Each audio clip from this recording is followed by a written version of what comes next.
Hola de nuevo, pues nos damos nuestro seminario con la segunda intervención, la intervención de Xavier García, Gil García, que es investigador postdoctoral Ramón y Cajal en este instituto, es doctor en la UNED, eh, una tesis sobre crisis, innovación tecnológica y neutralización neoliberal de la vida.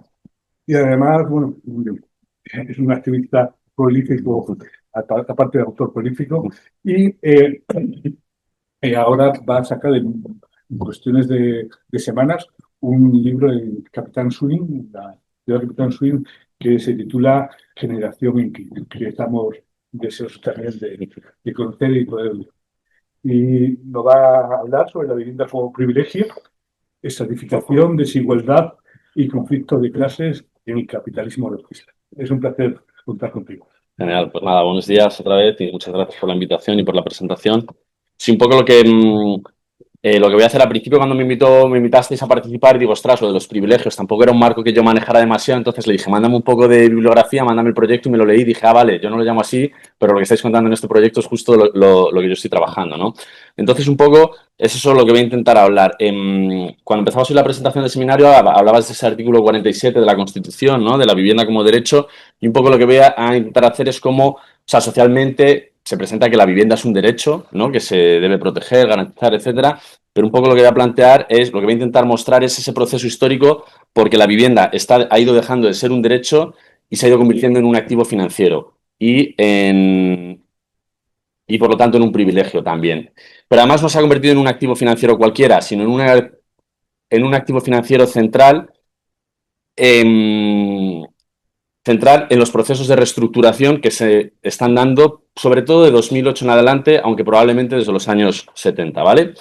Iba a hacer una sesión solo conceptual y se lo dijo a Juan Carlos y dije, no, yo siempre pongo muchos datos, muchas tal. Digo, no, va a ser solo conceptual. Y me dijo, no, hombre, pon algún dato. Entonces ya me he venido arriba y voy a hablar primero conceptualmente, voy a hablar primero de unos conceptos que son el de activo hogar, la vivienda como activo hogar, la vivienda como activo renta, luego voy a hablar de la vivienda como activo líquido y luego a través de la figura del inquilino líquido. Y luego ya empezar a hablar del fin de la sociedad de propietarios y el auge de la generación inquilina y ahí ya voy a meter una batería de gráficos pues para contar otras cosas y muy relacionadas también con el debate anterior. Básicamente, sí, creo que esto es más o menos lo que voy a hacer. Vale, un poco esto de la vivienda, el fin de la vivienda como derecho y su auge como privilegio, como activo financiero, básicamente no es algo de ahora ni de los últimos años, sino, o por lo menos como yo lo planteo. Ah, bueno, una cosa. Esto, como ha dicho Juan Carlos, forma parte de un libro que voy a publicar ahora dentro de nada, que es muy divulgativo. Entonces, es un libro que son o partes divulgativas de cosas que ya he publicado o cosas que estoy elaborando aún y que no están cerradas y que cuando ya me ponga a hacerlos un artículo, pues estarán más completas. Y mucho lo que voy a presentar hoy aquí, sobre todo esta parte conceptual, no está publicado en formato artículo de paper, o sea, aún lo estoy desarrollando, así que os invito de verdad a empujarme bien todo lo que diga y a cuestionarlo porque me va a ayudar a poder mejorar esta reflexión, ¿vale? Em, entonces, bueno, básicamente, mínimo, me remonto a 1970 para entender este proceso del fin de la vivienda como derecho. El 1970 es un momento clave, no esa década, porque se entiende como un proceso de reestructuración global que está marcado por la globalización, lo que se empieza a llamar de ahí en adelante la globalización, la financiarización y el neoliberalismo, ¿vale? Y el fin de lo que sería ese fordismo o ese keynesianismo, ¿no? Aquí sí que parto de lecturas, por ejemplo, de conceptos como el de sobreacumulación o estancamiento secular de David Harvey, de Robert Brenner, donde básicamente la esencia de ese proceso de reestructuración es que cada vez el capitalismo tiene más dificultades para mantener los beneficios, las tasas de beneficio, ¿vale? Entonces, tras una época de esplendor y de crecimiento como nunca ha vuelto a ver, que va desde la Segunda Guerra Mundial hasta los años 70, un proceso de crecimiento generalizado, ¿vale? Crecimiento medido en términos capitalistas y por lo tanto un momento también de redistribución, ¿no? Donde el beneficio empresarial o los salarios crecían en paralelo o de manera proporcional al crecimiento salarial, todo eso se rompe a partir de los años 70. Por lo tanto, lo que viene después y explican estos conceptos, o lo que nos viene a decir la globalización, el neoliberalismo, la financiarización, en general es un ataque a la clase trabajadora y una desarticulación del movimiento obrero organizado, ¿no? Esto estoy hablando de procesos súper complejos y lo estoy diciendo de manera muy simple, ¿no? Pero bueno, la dinámica general. Entre ellos, y en términos ideológicos, se va a acusar se va a responsabilizar por parte de esa caída de los beneficios a, por un lado, los sindicatos, que al intervenir demasiado en favor de los trabajadores, pues les hacían vagos, etcétera. Entonces había que eliminar esa capacidad de negociación colectiva, había que desarticular a esos trabajadores organizados. Y al estado de bienestar, que por intervenir demasiado, pues lo mismo, hacía gente vaga, no hacía que la gente emprendiera, etcétera, ¿no? Entonces, esta se llama de muchas formas, contrarrevolución, etcétera, ¿no? O sea, hay muchos autores han teorizado esto, Laval y Lardot, Wendy Brown. Empieza este giro neoliberal, ¿no? Liderado por Margaret Thatcher y Reagan, y que aquí la vivienda va a jugar un proceso central en este proceso de reestructuración. Porque si bien es un proceso de desposesión de la clase trabajadora, es decir, que va a ser atacar al valor de la fuerza de trabajo y a sus condiciones de vida, el estado de bienestar, etcétera, la vivienda va a funcionar como un elemento de pacificación de ese proceso y de integración a esas clases trabajadoras que en realidad tienen mucho que perder, pero que en términos ideológicos y culturales van a dejar de percibirse como clase trabajadora y empezarán a percibirse como clases medias. Y aquí la vivienda juega un rol central. Esto es lo que yo llamo este proceso, la vivienda como activo hogar. Es decir, que la población se compra una vivienda que funciona como un hogar, pero también como un activo financiero. Y todo esto lo que hablamos antes, el sistema que describía César sobre un mecanismo hay muchas formas de decirlo, creo que tú has hecho la de Brenner, el keynesianismo basado en el precio de los activos, o donde el Estado, un bienestar basado en los activos sustituye a un bienestar basado en el estado de bienestar.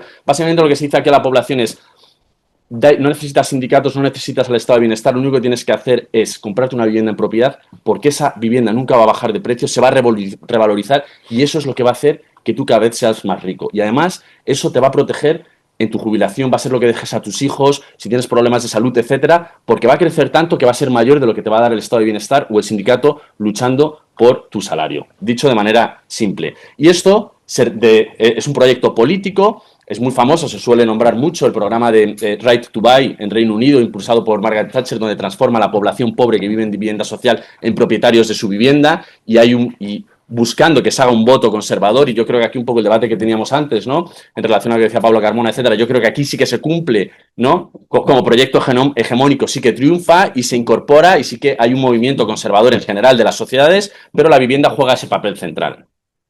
Lo que pasa es que, en términos materiales, este proceso encuentra límites, y es la crisis de 2008. Este modelo, ya un momento que se va extendiendo, cada vez más población es propietaria. En el Estado español esto es aún más fuerte, porque ya lo empieza a utilizar el franquismo como una forma de pacificar al proletariado que empezaba a surgir en ciudades como Madrid o Barcelona, una forma de pacificarles, ¿no? Lo que decía el ministro Arrese, el ministro de Vivienda franquista, esta frase tan citada de: queremos un país de propietarios y no de proletarios. Es decir, que en España ya tuvo un peso, digamos, empezó a diseñarse políticamente este proceso incluso antes, ¿no? Luego también fue impulsado, bueno, en 1985 con el decreto Boyer, etcétera.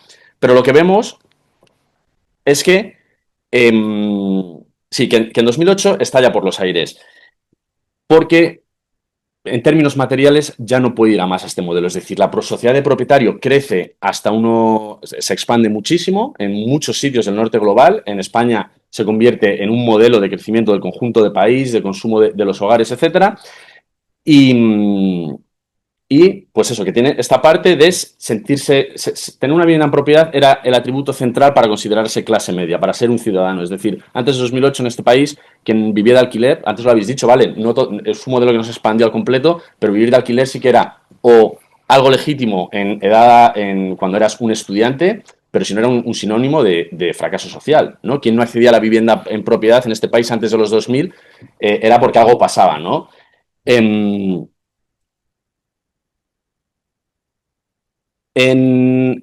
2008 este modelo estalla por los aires. Hay un elemento central de cómo se pudo expandir este modelo tanto es por la ingeniería financiera. Básicamente se van introduciendo toda una serie de políticas para facilitar la financiarización de la vivienda, del suelo, del crédito hipotecario, etcétera, pero hay un elemento central que es la titulización de las hipotecas. Antes de los años 80, un banco, cuando daba una hipoteca a 30 años, estaba interesado en cobrar esa hipoteca, ¿vale? Porque quería recibir ese crédito. Pero lo que empieza a pasar principalmente en 1995 a través de los acuerdos en plaza inversos que aprueba Bill Clinton en Estados Unidos, etcétera, empieza a generarse una nueva dinámica, que es que el objetivo ya no es emitir la hipoteca para cobrarla, sino emitir miles de hipotecas infinitas para juntarlas con otras hipotecas, trocearlas y convertirlas en activos en sí mismo que se venden en mercados secundarios. Y eso se convierte en un elemento central del beneficio capitalista a nivel global y un elemento central del impulso económico de la economía mundial y sobre todo de las sociedades del norte global.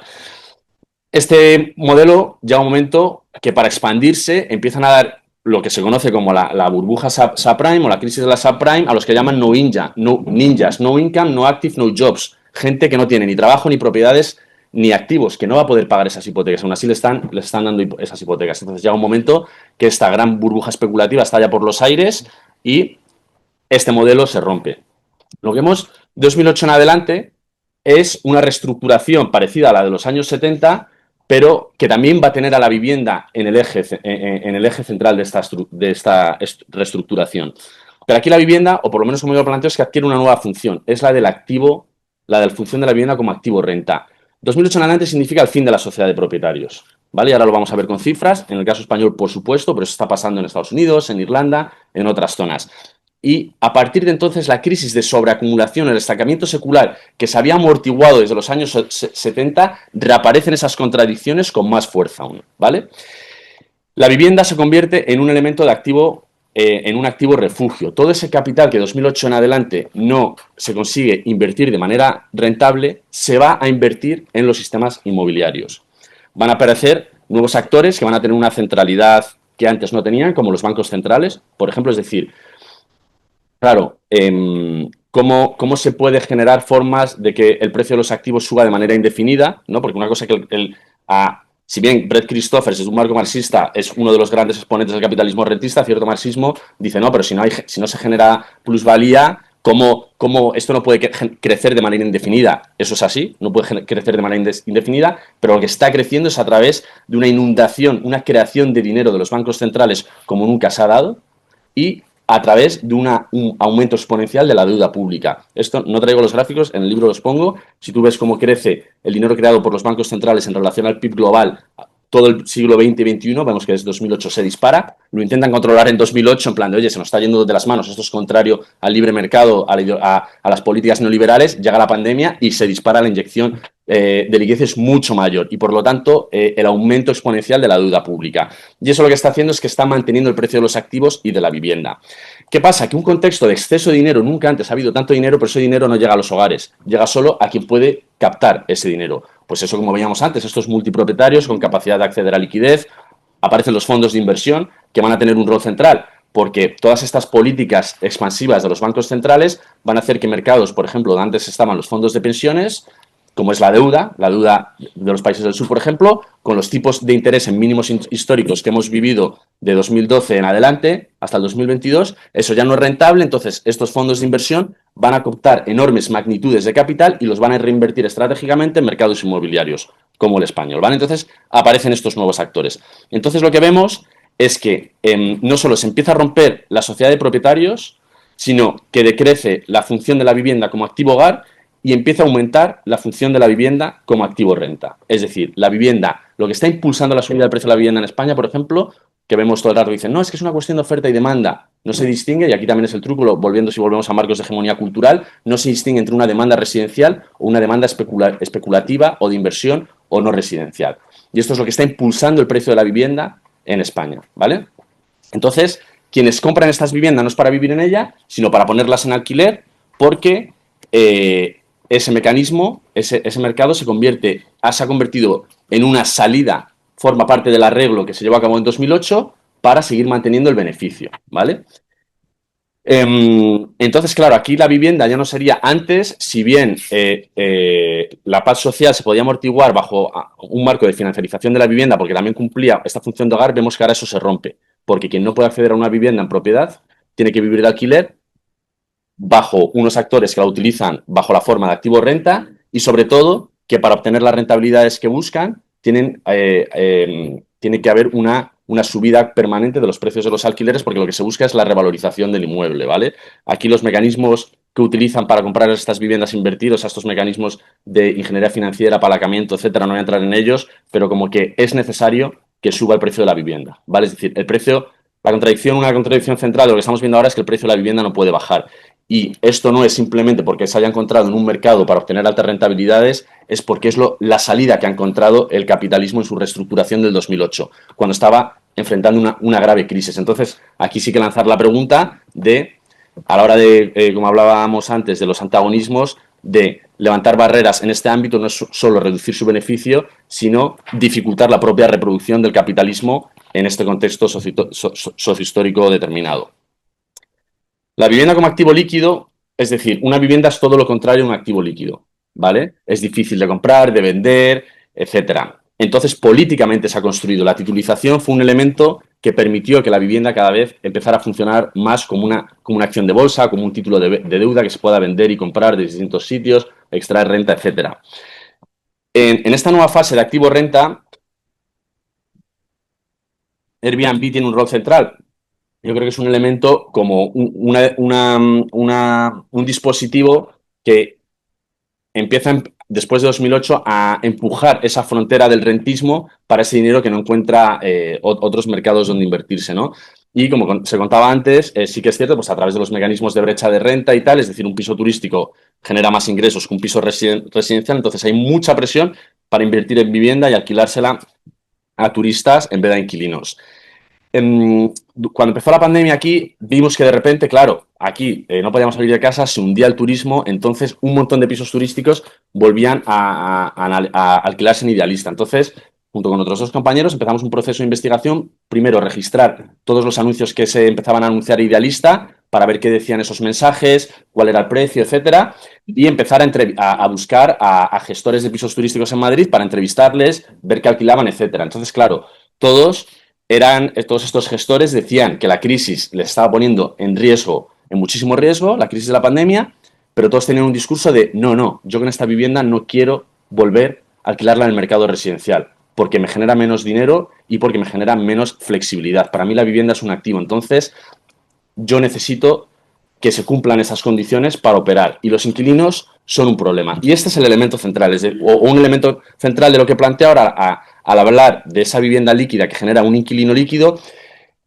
El inquilino, en esta fase de expansión del rentismo, se convierte en un problema para el rentismo. De la misma manera que si tú fijas una magnitud de capital en un inmueble o en una inversión y tú obtienes una rentabilidad X a 10 años, por ejemplo, si tú aceleras ese proceso y en vez de obtenerlo en 10, obtienes esa plusvalía en un año, pues a largo plazo vas a multiplicar por 10 el beneficio. Entonces, básicamente, el capital necesita ritmos de rotación más acelerado para, con la misma magnitud de capital, obtener más beneficios. Pues esto pasa lo mismo con los inquilinos en el mercado del alquiler. Un inquilino al que tú le vas a hacer un contrato por 5 años o 7 años es una forma de fijar una ganancia dada a una vivienda durante un periodo fijo. Y esto se convierte en este contexto de auge del rentismo en un problema, porque lo que necesitan y lo que quieren es poder aumentar los precios todo lo que puedan. Es decir, en un momento dado lo meto en el turístico. Si falla el turístico, lo meto, ahora lo estamos viendo, el alquiler de temporada. Es decir, los conflictos sociales que está generando este proceso, y lo estamos viendo según el CIS, el primer problema del país, manifestaciones masivas el año pasado, los 2 últimos años, etcétera, pero a la vez hace que el rentismo se está reestructurando para seguir colonizando nuevos espacios y obtener más renta, ¿vale? Entonces aquí lo que han encontrado, si primero fue el alquiler turístico, ahora se ha pasado al alquiler de temporada. No lo estamos viendo. El año pasado se empezó a aplicar la ley de vivienda en Cataluña, se empezó a controlar el precio de los alquileres por ley, al mes siguiente el 63% de los anuncios en Idealista era de temporada. ¿Por qué? Porque esos no están sujetos al control de precios. Entonces, son contratos fraudulentos. Entonces, el rentismo encuentra nuevas salidas para esas propiedades porque el objetivo, esa es su gran contradicción. Necesita a los inquilinos para obtener beneficios, pero a la vez el inquilino residencial es un problema. Entonces, tienes que empezar a generar, lo que vemos es que un auge de dispositivos, plataformas digitales, legislaciones, empresas, infraestructuras de todo tipo, y esto lo empezó a desarrollar a partir de esa investigación que hicimos durante el COVID, para que se dé una hibridación de mercados y plataformas para que el objetivo sea generar esta situación que te permitan sacar todo el rato las viviendas, digamos, del mercado residencial. ¿Pero en qué lugar dejas tú al inquilino? ¿Sabes? Porque esto ya lo vemos en muchas ciudades. Antes, en tu presentación tenías, Joaquín, había unas caravanas que creo que por tiempo no las has puesto. Lo que estamos viendo es que crecen figuras, por un lado, los de los locales comerciales, ya lo hemos visto, que se empiezan a convertir en vivienda. Pero empezamos a ver nuevas formas de habitar, como son caravanas o para trabajadores temporales en tiendas de campaña en algunos sitios. Luego está lo de los hoteles cápsulas. Yo aquí en el libro justo analizo un caso de un reportaje que sale en El País, de un hotel cápsula en Carabanchel, y que salen entrevistando a una persona que es un profesor de instituto que vive en Badajoz y viene a Madrid a cubrir una baja. Entonces dice, claro, me están renovando, yo estoy en una situación precaria, tengo contrato ahora 2 semanas, que no sé si me van a renovar otras dos.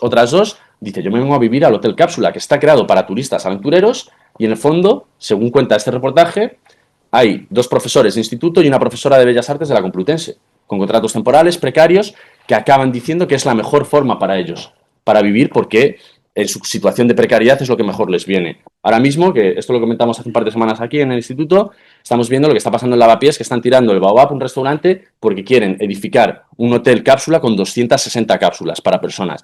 Que eso se presenta como alojamientos para turistas, pero en este contexto de avance del rentismo acaba siendo lugares para vivir para estos inquilinos, ¿no? Lo vemos en ciudades muy turísticas como, bueno, esto lo sabrás tú mucho mejor que yo, pero donde hay propietarios que ya dicen, no, es que yo de julio o desde cuando empieza la temporada a septiembre ya solo alquilo a turistas y solo alquilo a inquilinos de septiembre a mayo.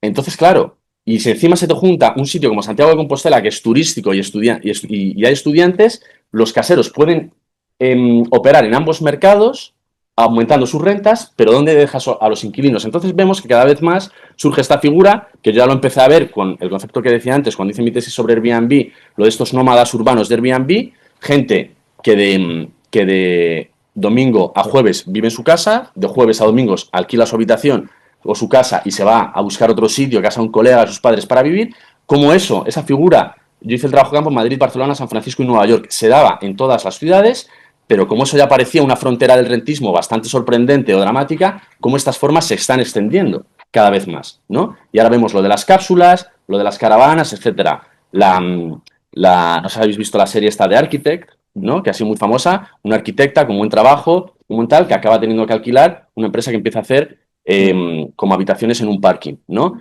Otra cosa que también otro caso de aquí de Madrid es una junta de vecinos que consiguió ganar a un empresario que compró trasteros porque iba a transformar esos trasteros no son viviendas, porque claro, aquí la vivienda líquida, esta contradicción entre la vivienda como derecho donde lo que prima es el valor de uso, la función social de la vivienda, frente a la vivienda como activo, donde prima su valor de cambio, y ambas funciones están enfrentadas. Y que en una ciudad o en un lugar se potencia más uno u otro es fruto de la regulación que hay, ¿no? Entonces, en Viena, donde se garantiza más la función social de la vivienda y es más difícil estos procesos, es por la regulación, porque se garantiza más esa función social y aquí se garantiza más esta función económica como activo. Entonces, lo que vemos es que esa función social frente a la función como activo cada vez es menor y todas estas dinámicas lo que vemos es que van y este impulso de la vivienda como activo va reduciendo también la función de la vivienda como hogar, la va transformando en un no hogar. Y el inquilino en esta figura del inquilino líquido que tiene atributos más de un turista, de población flotante, de una persona que viene, está 5 días y se va a otro lado, pero esas dinámicas cada vez se extienden más de nuestra propia ciudad, en nuestra propia ciudad. Y si de repente va a haber un gran evento o va a haber un mundial o en una zona donde hay mucha presión turística, y vemos que estas formas cada vez se extienden más y cada vez es más difícil que la población inquilina pueda habitar estas ciudades, las ciudades que habita y que reside, con contratos de alquiler, por esta cuestión. El nuevo auge de compartir del alquiler de habitaciones. Claro, el negocio, ahora no sé si lo veis, como que hay mucho criptoísmo de esto que te dicen el negocio, ya no es lo que va el build to rent que se decía, ahora es rent to rent. Alquilo una vivienda y la subalquilo por habitaciones, haciendo que aumente la renta que obtengo. Pero ahí que estás generando, sobre todo es generas inquilinos sin derechos. ¿Vale? Entonces, cada vez hay lo que estamos viendo, que en este contexto de movilización social, cada vez se está extendiendo formas de habitar y residir en la ciudad no sujetas a lo que consideramos como derechos inquilinos y más a través de estas formas flexibles, líquidas, etcétera. Vale. Pues ahora voy a poner ya más datos para hacerlo más ameno esto, ¿no? ¿Queréis comentar algo? Al final, venga, vale. Lo que vemos, la hipótesis de el auge de la generación inquilina y la ruptura del fin de la sociedad de propietarios. Esto también volviendo al debate de los fondos de inversión. Esta es la inversión extranjera directa. ¿Se puede quitarlo de abajo? De ahí para que es que no se ven los años del gráfico. Esta es la inversión extranjera directa en actividades inmobiliarias en España. Bueno, básicamente 2008 empieza aquí. 2008 empieza aquí. Todo el dinero que está invirtiéndose en vivienda en España es esto. A partir de 2008 se dispara. Ya no es que los fondos de inversión, la dinámica de los mercados financieros, porque muchas veces se habla del mercado de la vivienda como si fuera un mercado de frutas, de coches, de teléfonos, y no como un mercado financiero, y por eso los mecanismos de fijación de precios son distintos. Tú, lo que se dice en los fondos de inversión que hablábamos antes, tú no tienes que controlar todo el mercado para hacer que los precios suban. Tú simplemente con generar expectativas de que van a subir es suficiente. Elon Musk, él pone en Twitter, Bitcoin, y el precio de Bitcoin se dispara un 20%. Dice, me gusta Etsy, que es la plataforma esta de vender objetos de todo tipo. Inmediatamente el precio de Etsy sube un 9%, ¿no? Estos son hechos que han pasado. Porque se genera expectativa, que eso es la entrada, lo que ha supuesto la entrada de los fondos de inversión en España. Durante la gran burbuja, mirar todo el dinero que entró en la burbuja inmobiliaria española.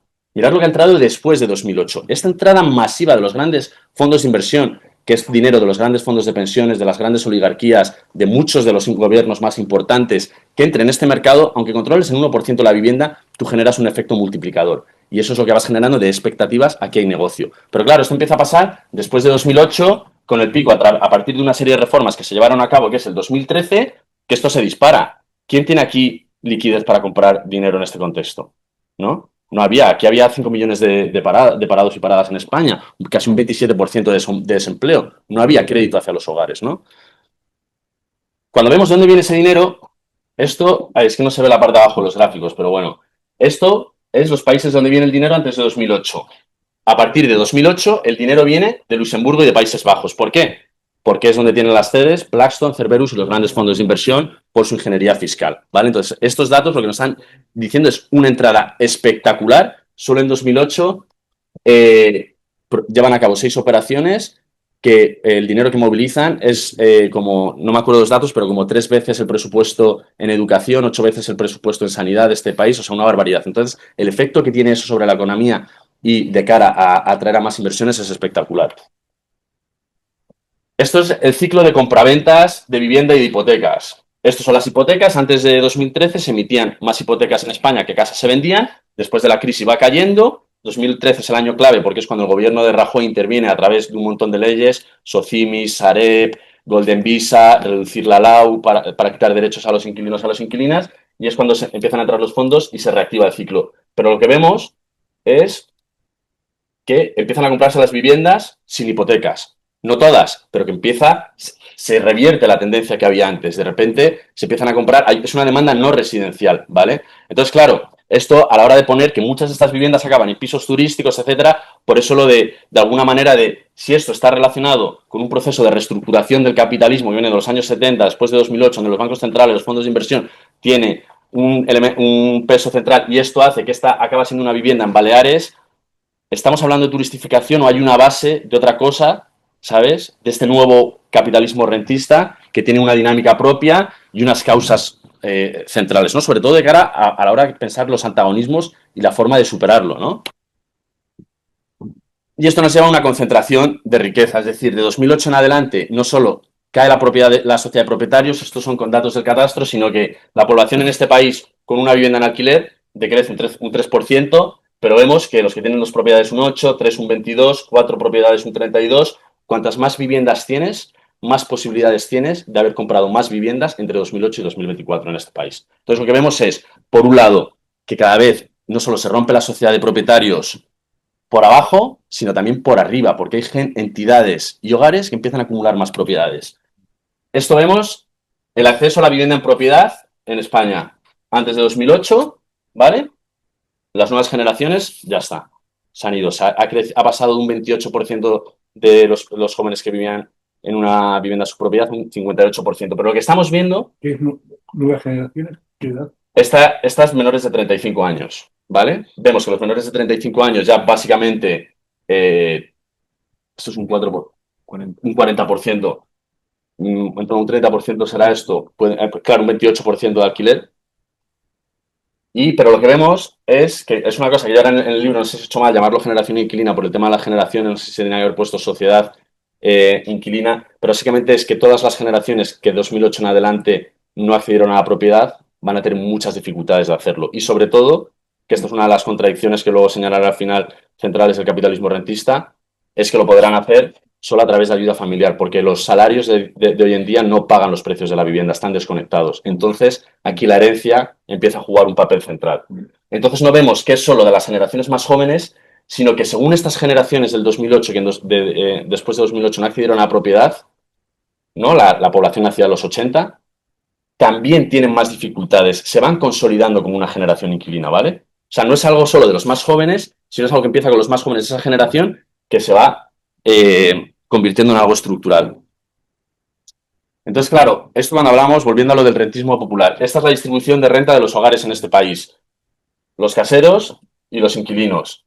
El 50% de los caseros se encuentran en el cuartil con más renta de este país. En cambio, los inquilinos abajo. O sea que aquí hay una relación muy clara de desigualdad entre la renta de unos y de otros. Y estos serían eh, el rentismo popular, yo creo, podríamos identificar a este grupo que representa menos del 10% de todos los caseros. Entonces, claro, bueno, que es complejo porque a lo mejor los intereses de este grupo también tienen mucho más que ver con los de otros de por aquí que con estos de arriba, ¿no? Porque sigue siendo una persona que aunque obtenga rentas por el alquiler de viviendas, tiene una renta disponible total de menos de 18.000 euros. Estos rentistas son gente que no, o sea, gente relativamente empobrecida o precarizada. Y lo que decíamos antes también, otra vez, igual esto también contra la tesis del rentismo popular, eh, la renta de los caseros, obviamente, más que duplica la renta de los inquilinos y es muy superior a la renta de la población que vive en una vivienda de su propiedad, pero si le quitas toda la renta que perciben de los alquileres, siguen siendo la población de más renta del país, aunque le quites todo el ingreso que obtienen de sus alquileres, ¿vale? Estos son datos de la agencia tributaria, los hemos hecho con las tres fuentes disponibles. Agencia Tributaria, Banco de España y INE, ¿vale? Que todas dan resultados parecidos. Esto lo que nos está diciendo es que la vivienda, o sea, ya estamos viendo concentración de propiedades en unas manos, exclusión de la propiedad para las mayorías y sobre todo estas nuevas generaciones, y un elemento central de desigualdad, es decir, el mercado de alquiler está funcionando como un mecanismo regresivo de transferencia de renta de los que menos tienen hacia quienes de por sí ya tienen más, ¿vale? Esto justo lo he añadido porque esto es de salir del país la semana pasada, distribución de la riqueza en vivienda, y vemos que el percentil, el decil más rico de este país, ¿no? El que decía antes César, con mejores trabajos y tal, la riqueza acumulada en su vivienda representa casi la mitad de toda la riqueza acumulada en vivienda, ¿no? Cuando se dice, no se puede regular, no se puede regular los mercados ni que bajen los precios de la vivienda porque la riqueza del país está depositada ahí. Bueno, está depositada de manera desigual, porque la población con menos renta de este país, que también tiene vivienda en propiedad, aunque representen el 50% de la población, la riqueza acumulada en sus viviendas representa menos del 20%, ¿no? A la hora de pensar modelos postpropietarios o regulaciones que devalúen el precio de estos activos, ¿vale? Es un poco, pues por ejemplo, en el debate anterior con Carmona, él plantea que todo esto ya te hace decir, no, que no baje el precio de la vivienda, que no baje el precio de la vivienda, porque para mí es importante. Bueno, yo solo cuestiono porque para esta población no es tan importante como para esta. Y sobre todo que falta, que es lo que vamos a ver ahora al final, como el mecanismo de articulación, cómo la articulación política puede hacer que esto se traduzca en una salida o en otra.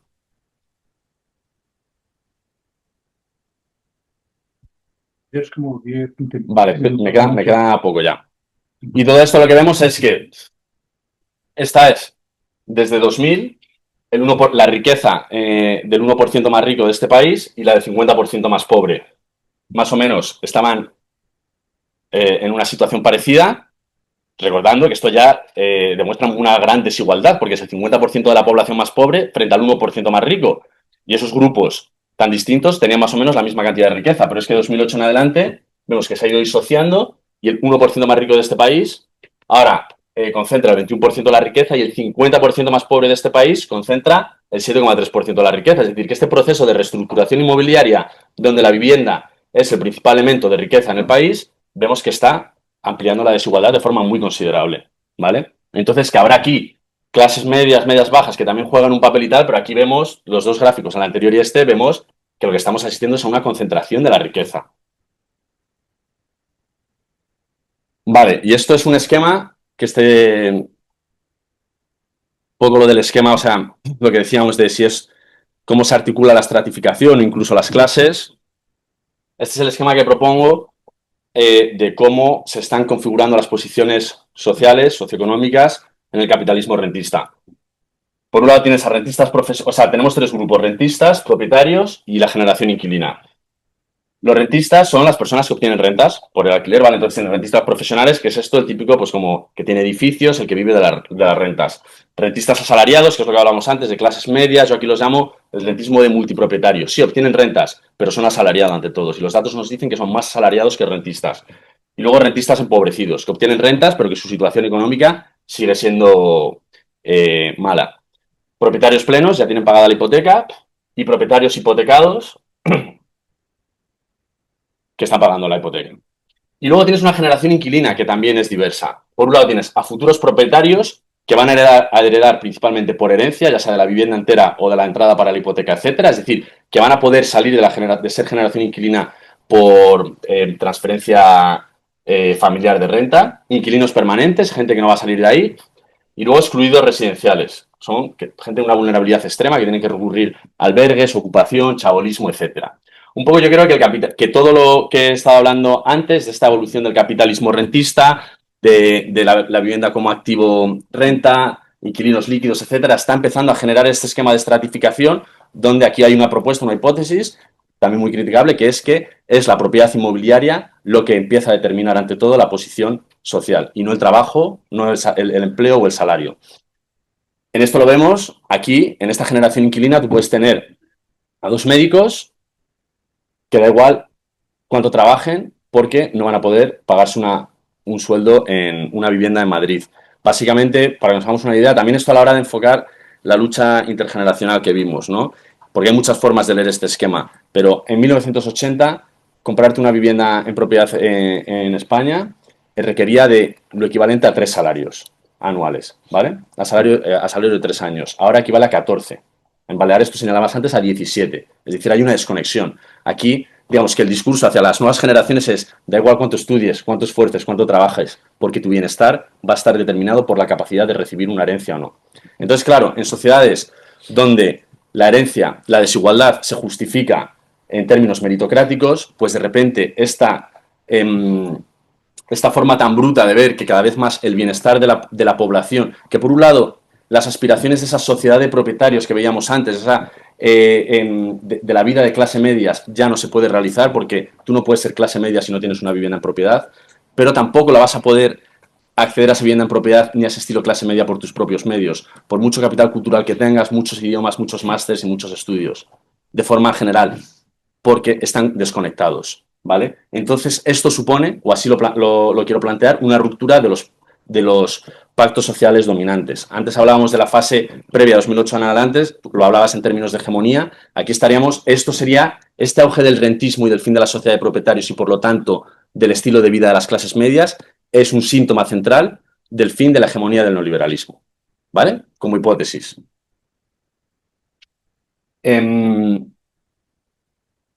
Esto está claro. Hay muchas formas de enfrentarse a este esquema, ¿no? Entonces, aquí en general, de manera simple, hay dos formas. Esto tiene dos salidas. Una salida igualitaria y redistributiva y una salida autoritaria. Un neoliberalismo autoritario, que es el que estaría impulsando la extrema derecha, que es frente a esta nueva situación de que no hay tanto crecimiento, hay concentración de riqueza, enfrentar a la población entre sí para conseguir el consenso de unos a costa del resto, a quienes voy a mantener pacificados a través de la coacción o la violencia, ¿no? Que eso sería la postura de las extremas derechas, es decir, una clase media española nacional y que los costes de la crisis en general los paguen los migrantes, la población empobrecida, etcétera. Y esto lo vemos, por ejemplo, con las campañas contra la ocupación que hay, el auge de actores como Desocupa, etcétera, que lo que están impugnando es la estructura política y el Estado de Derecho, pero desde exposiciones que lo que buscan es más reforzar las jerarquías sociales y las divisiones sociales. Es decir, en vez de favorecer marcos de lucha de clases, favorecer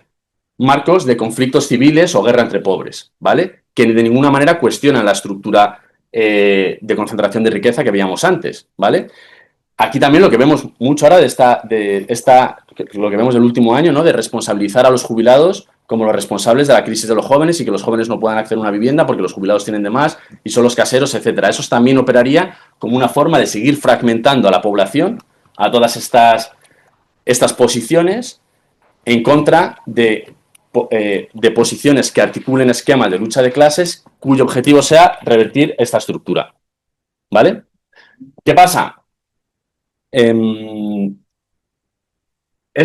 Aquí vemos posiciones muy heterogéneas, pero un poco por lo que yo planteo como hipótesis es que este nuevo esquema de posiciones sociales está dando lugar a nuevos procesos de formación de clase. Las clases sociales entendidas no como posiciones objetivas, sino como lo que se empieza a formar a partir de las luchas concretas que emergen de estas posiciones. Entonces, el objetivo es que si esto se transforma en luchas bajo esa salida igualitaria contra el rentismo, etcétera, donde estas diferencias se quedan en un segundo lado porque empiezan a percibirse que hay experiencias comunes. Aquí en el libro lo explico en relación a través de las categorías de E.P. Thompson, ¿no?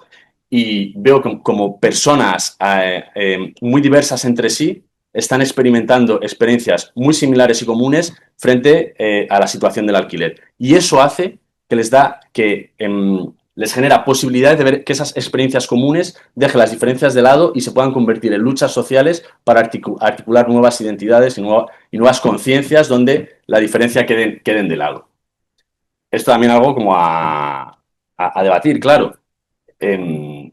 Pablo Carmona, por ejemplo, esto no lo ve nada, ¿vale? Y él ve simplemente en nuestros debates como algo de no, estos son los más pobres contra las clases medias, contra el que tiene algo. Él ve en estos un enemigo, y yo creo que no, que aquí hay unión, que aquí hay posible unión, ¿vale? Y lo siguiente es que no es solo esto, posible unión entre sí, sino que hay una unión entre estos y esto. Y aquí es cuando la situación en torno al alquiler y en torno al rentismo se empieza a convertir en procesos de formación y, digamos, posibilidades de lucha de clases.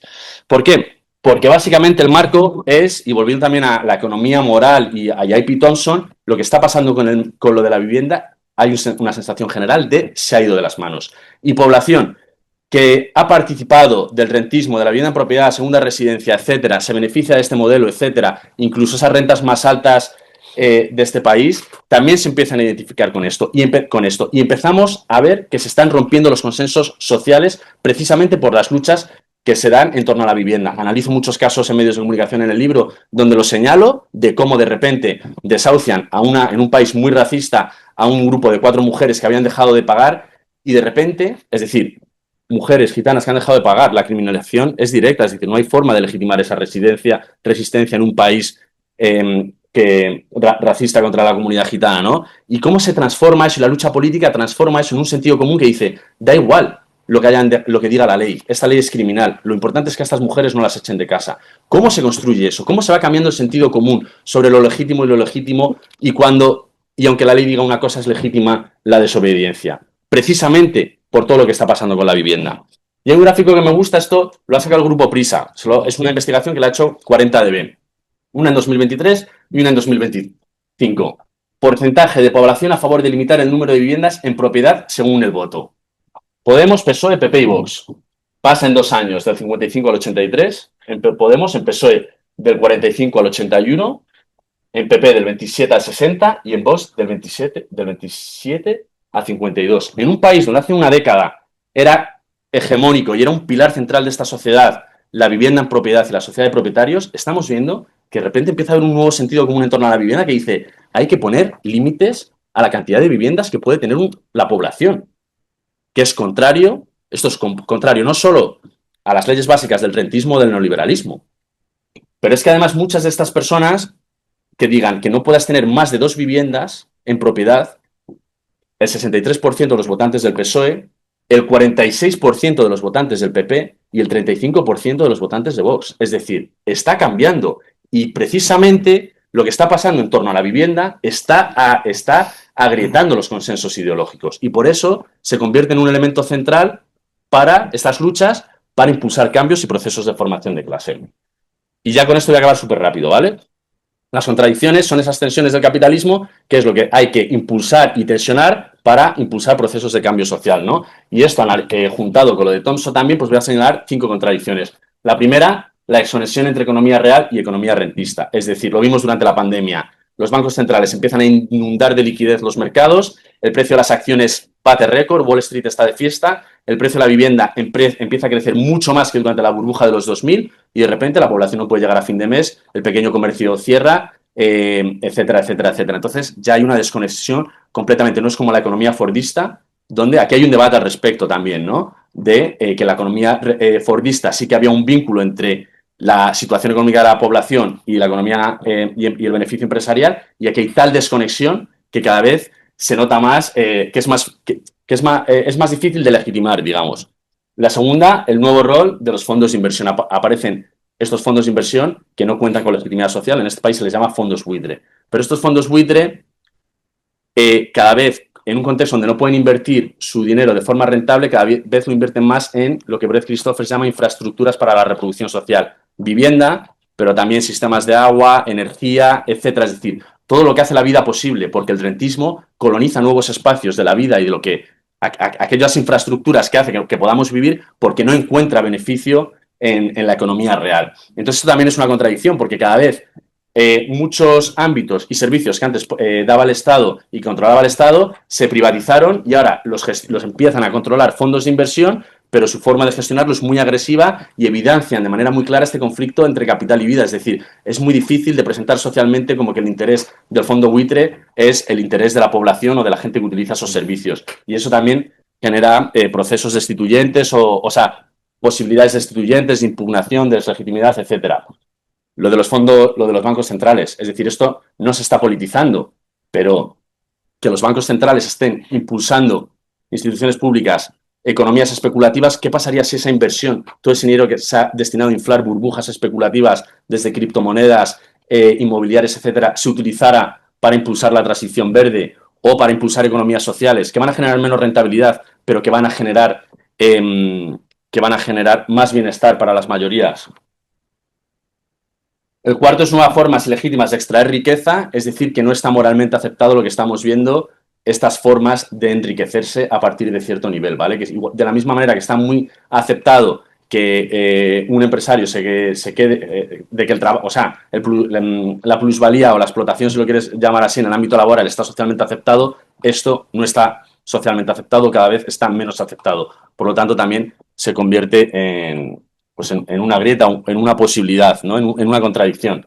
Y por último, la crisis de bienestar es una crisis política. Esto un poco bebiendo mucho de las nuevas tesis que hay, o mucho también de Robert Brenner y las hipótesis sobre el capitalismo político, donde vemos que, o sea, dicho de manera conceptual, es que el poder del Estado ya no está destinado a mantener la tasa de acumulación, sino la tasa de beneficio, y que hay beneficio sin acumulación. Es decir, esto supone que hay una intervención directa del Estado para redistribuir riqueza hacia arriba, ¿vale? No es a través del mercado ni a través de procesos económicos, sino que es la intervención directa del Estado lo que sostiene las tasas de beneficio a nivel global, y que eso, por lo tanto, es un mecanismo directo de que la desigualdad se genere abiertamente por mecanismos políticos. Y esto sería también una ruptura respecto a lo que sucedía de 2008 en adelante. Por ejemplo, un ejemplo muy claro es rescates a instituciones bancarias, el caso de Bankia en España, ¿no? O el rescate, o lo que he contado de la pandemia, etcétera, ¿no? Como dinero a las instituciones financieras que no revierten de manera positiva a la población, y eso pasa y se permite, pero eso, cuando se politiza, también genera contradicciones. Pues así, eso sería, gracias.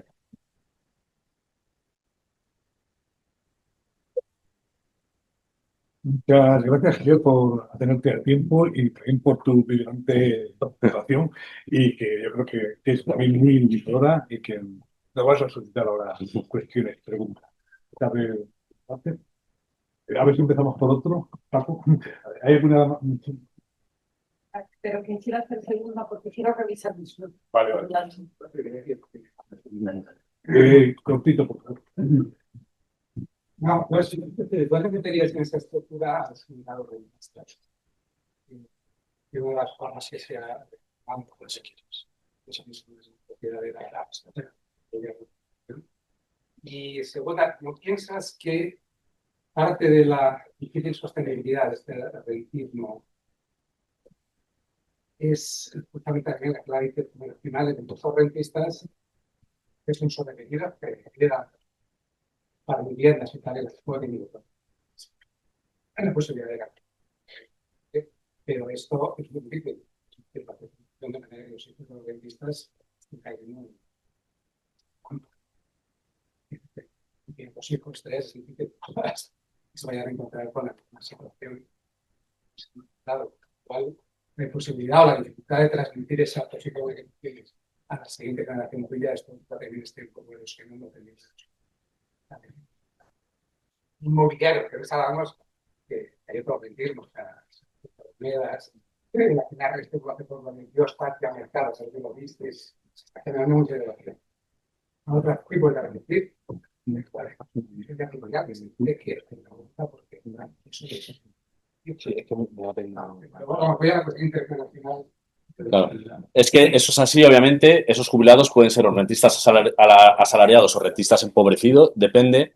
Y es obvio que las generaciones mayores, o sea, las generaciones, la clase obrera pre-2008, la clase trabajadora pre-2008, ¿no? Como mis padres, y entiendo que aquí también mucha población que habéis vivido de trabajar en la universidad, en el CSIC, etcétera, y os habéis comprado una vivienda en propiedad, era porque con 3, 4 salarios os la comprabais. Es decir, porque vivisteis en un contexto donde las estructuras, ¿no? Un poco más. Bueno, vale, perdonad, una cosa, perdonad. Depende de quién. En el 80, estoy dando el dato del 87, son 3 años, ¿vale? De media según el Banco de España, ¿vale? Eso se ha ido complicando más, ¿vale? Pero no son los 14 de ahora, los 17 de ahora en Baleares y tal. Entonces, hay una cuestión estructural, no es una cuestión de voluntad política ni de méritos personales. Es que si vivías en una época tenías más facilidades que en otras para comprarte una vivienda. Y entonces, respecto que los jubilados y los mayores de 65 años tienen más patrimonio y por lo tanto más riqueza, no sé si lo mostraba en alguno de estos gráficos o no, en otros en el libro sí que lo muestro, eso es obvio. Pero a mí lo que me importa, donde yo creo que está el problema de desigualdad es aquí. Entonces, ¿cómo? Ahora hay un gran parte de todos o sea, hay un conflicto abierto entre cómo interpretar la crisis de desigualdad, si entre jubilados o jóvenes o entre este esquema. Y ahí está la lucha política y un poco también lo que planteabas antes de cómo unos partidos defienden a unos, a otros, en esto es en lo que está, en lo que estamos, ¿no? Y ahora, por ejemplo, la extrema derecha, Carlos Quero, por ejemplo, está aquí también apostando por disputarlo, metiendo la vivienda en el juego de estos debates, pero hacia un lado, ¿no? Con discursos contra los fondos buitre, para favorecer la primera vivienda en propiedad, etcétera. Pero como que es la articulación política lo que determina que se interprete de una forma o de otra o que sea un marco de desigualdad, se establezca el marco general, que el sentido común sea la desigualdad entre jubilados y jóvenes o entre el 1% y el resto de la sociedad. Bueno, pues enhorabuena. La verdad es que me parece que es un trabajo que es un panorama muy potente y muy... Eh, no sé por dónde va a ser el libro, pero quiero decir que tengo la impresión que para entender un poco el devenir y la cuestión de inventar un origen, creo que en la exposición comienza con los 70, pero creo que habría que empezar mucho antes porque creo una de las estrategias centrales de la dictadura franquista fue justamente el sometimiento, como hizo este término, de la clase trabajadora a través del tema del acceso a la tierra. Prácticamente hasta finales de los años 70, España era el país de Europa con más vivienda en propiedad privada. No había ningún país de Europa que tuviera tanta vivienda en propiedad privada. Eso fue una estrategia de la dictadura justamente para disciplinar a la gente. Es una estrategia de disciplinamiento que bien a través de algo que imagino que los sectores jóvenes escuchéis y si me alegro no, llamadas las letritas. No las letras que se llamaban todos los meses, sino las letritas. Y aquí se llamaban. En el punto irónico, al disminuirlas, al concepto de letritas le daba, es decir, había que entender la carga emocional que tenían este tipo de cosas. Tengo la impresión de que tu trabajo realmente está muy bien y que creo que en ese sentido el tema de los conflictos que hay entre muchas instituciones respectivas sobre crítica al capitalismo es entender esta volatilización de lo que es el centro de los beneficios que está dando el sistema capitalista, ¿no? O sea, como que aparece como una cuestión de que es como esta cuestión de la volatilización y realmente lo que pasa en contabilidad está pensado en situaciones materiales muy familiares. Me interesa señalar un poco por ejemplo, el tema que tú has nombrado, y estoy de acuerdo contigo, es el tema del desvanecimiento de la meritocracia y lo que eso significa de desaparición del concepto futuro o progreso para el sector joven. Son conceptos que han desaparecido desde hace mucho. La idea de progresar en muchas generaciones, a pesar de posiciones críticas y de estar contra la dictadura y contra el capitalismo, pero no solamente teníamos como una especie de subimaginario potente que sostenía la idea de que se iba a progresar, que podías ir a casa de tus padres, que podías hacer algo, que podías acceder a empleo, etcétera, etcétera. Eso prácticamente los sectores actuales han desaparecido totalmente y en ese sentido la crisis también toca. Y en el tema de lo de la vivienda, una de las cuestiones que a mí me parece impresionante, que es una deriva de todo esto que hemos señalado, es el tema del cambio de las relaciones que trae esta imposibilidad de acceso, por lo menos a este esquema cultural de relación con la vivienda. Por ejemplo, estaba hace poco en Ámsterdam y en Utrecht, y en los estudiantes habitan pisos que no tienen cocina. Cada habitación es un término demasiado grande, cada cubículo tiene un pequeño microondas. Entonces se alimentan de chatecón, porque no hay cocina.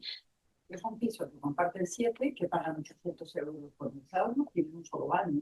Y estoy hablando de estudiantes que están haciendo máster.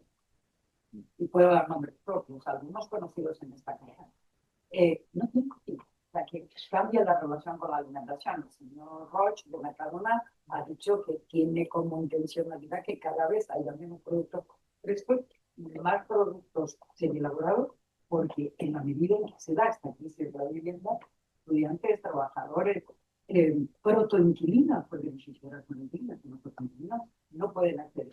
Entonces, me parece que una deriva interesante para tus últimos trabajos sería el tema del cambio en el sistema de las relaciones que se está dando esto, con todo esto de lo que implica el concepto de desaparición de la idea del futuro en todas las estrategias incluidas en el mundo. ¿Cómo pensar en el futuro? Y al mismo tiempo, toda esa cuestión donde hubo una especie de ideología imaginario patrimonialista propio de los clases altas, que sabían que iban a tener un patrimonio, que ha heredado a sectores mínimos, en algunos casos, de clases medias, cuyos padres tienen un piso en Parla o en cualquier otro sitio, y que eso es la herencia a la que van a poder acceder, y con eso van a vivir allí, o como tú bien señalabas, el tema de poder dar eso como garantía de acceso a algún tipo de vivienda. Tengo 2 preguntas en todo caso también.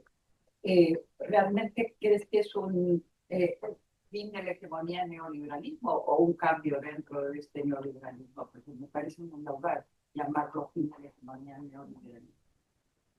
Y en segundo lugar, el tema de si es pensado, no cómo resolver el futuro, sino qué tipo de estrategias te parecen más eficaces en esta cosa de vínculo, que no unión entre diferentes segmentos vinculados al último esquema que tú tenías.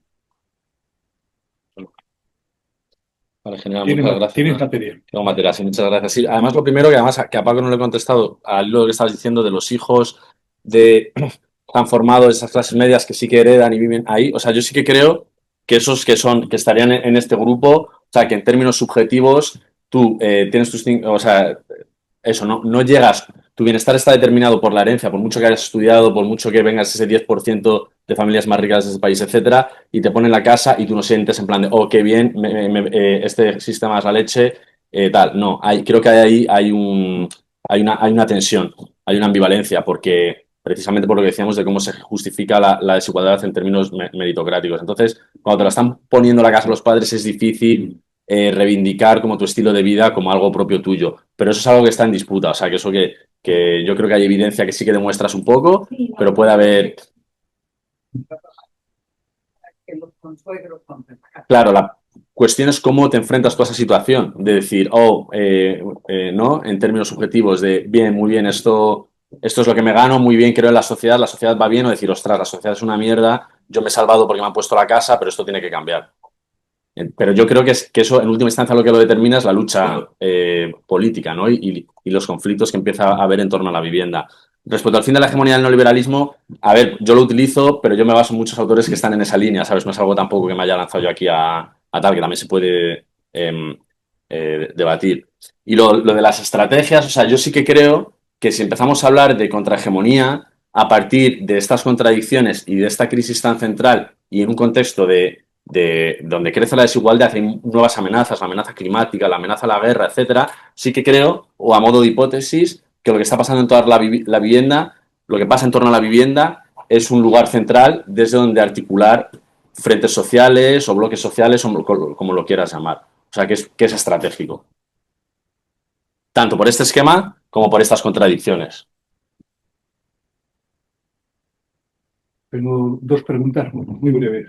Una sobre cómo contextualizar toda esta situación en términos de privilegio y otra, cómo justificar mecanismos de resistencia, en concreto de desobediencia civil, ¿no? Sobre la primera, la situación que tú has descrito se podría conceptualizarse como una configuración de una sociedad de privilegios, donde los derechos fundamentales y un derecho básico como el de la vivienda no es garantizado para todos, sino solamente se garantiza en virtud de la herencia o la transferencia familiar, ¿no? El resto que no puede heredar no tiene garantizado ese derecho. No hay institución pública que responda a ese derecho. Eh, es decir, gran parte de lo que tú has comentado puede describirse en términos de privilegio injustificado, de desigualdad institucionalizada y no ya simplemente de desigualdades ocultas, porque son claramente manifiestas, que es lo que hace posible la segunda cuestión. Al ser tan manifiesta la desigualdad cada vez más, no se está creando dinámicas de resistencia, de invocar derechos básicos, de desobedecer. Y hablando de desobediencia, aparte de la justificación de la desobediencia en términos de remisión a principios constitucionales, que son las bases de consenso de la sociedad, sí, no solamente la legislación, sino también las prácticas podrían movilizar eso. ¿Y qué tipo de prácticas? La pregunta es, ¿cómo se puede hacer prácticas de desobediencias concretas más allá de, por ejemplo, que el otro día vivimos en la calle Manverde, hacer una pequeña concentración ante un fondo Muliter que quiere desalojar un bloque entero de vecinos de toda la vida? Vale. Pues la primera me pierdo, ahí no tengo respuesta así buena. Es un marco que no manejo y he puesto la vivienda. Sí, la vivienda, ¿cómo lo he llamado? Como el fin del derecho, como privilegio, ¿no? Algo así, pero ahí lo tendría que elaborar mucho más y no estoy preparado como para esa articulación teórica. La parte de desobediencia, pues yo todo el rato, y también lo planteo así en el libro, comparo mucho a lo que es el capitalismo rentista con una fase previa al capitalismo industrial y el surgimiento del movimiento obrero. Entonces hago todo el rato analogías de qué se hizo con el auge del capitalismo, del capitalismo industrial, con cómo fueron cambiando los estilos de vida, las formas de vida, cómo el trabajo asalariado, etcétera, todos esos cambios que introdujo y cómo se fue resistiendo. Hay una cosa que siempre ha sido básica, que ha sido la desobediencia, la huelga, el sindicalismo, pues un poco lo planteo así. Ahora mismo, o sea, el auge del capitalismo rentista está también generando ese tipo de resistencias. En Berlín hubo hace unos años un referéndum para expropiar a los grandes caseros de la ciudad y votó un 56% de la población a favor, que vale que es una ciudad muy de izquierdas, pero es que un 56% de la población de la capital, de la economía más importante de Europa, te diga que hay que expropiar a los grandes caseros del país, a Blackstone, Vonovia, etcétera, pues en términos ideológicos y de crisis de hegemonía del neoliberalismo, pues creo que por lo menos se puede debatir, ¿no? Pues aquí lo mismo, aquí hay una estrategia que se utiliza, bueno, está utilizando aquí y en todo el norte global cada vez más, que es nos quedamos stay put. Cuando tu casero te dice que te vayas o te quieres subir al alquiler, no, te quedas pagando lo que venías pagando. Y aquí se ha ganado a Blackstone, cientos de familias organizadas con el sindicato de inquilinos. Ahora en Cataluña se ha llevado a cabo una huelga de alquiler contra la Caixa, han estado un año de huelga y después de un año de huelga sin pagar un solo euro a la Caixa, la Generalitat ha comprado los edificios. Entonces, claro, se está experimentando. Aquí la huelga la huelga de alquiler no está socialmente aceptada. Si tú haces una encuesta, que va a salir una encuesta dentro de poco de una ONG que la ha hecho, sale como que el 40% de la población acepta la huelga de alquileres. Y seguro que con matices si es frente a un particulares y utilizamos categorías como el particulares o pequeños propietarios o tal, ¿no? Que eso es muy difícil aceptarlo. Pero es como todo, hasta que no haya referentes, hasta que no haya gente que salga ahí y desobedezca y lo justifique y se vayan construyendo esos referentes, pues no se puede extender la idea porque ahora mismo el inquilinato no tiene, en términos, o sea, no conoce, no tiene opciones más allá de las de mercados o la de la familia o de sálvese quien puede. Con el auge del sindicalismo las empieza a ver, que me puedo quedar, que puedo decirle no al casero. Entonces esas prácticas de desobediencia se tienen que generalizar. Y cuando eso se generalice, pues cada vez las resistencias serán mayores y lo mismo que con las huelgas, ¿no? Entonces no creo que sea nada nuevo que no haya pasado, por ejemplo, en el ámbito laboral, y sí que creo que el ámbito laboral sirve para pensar esto.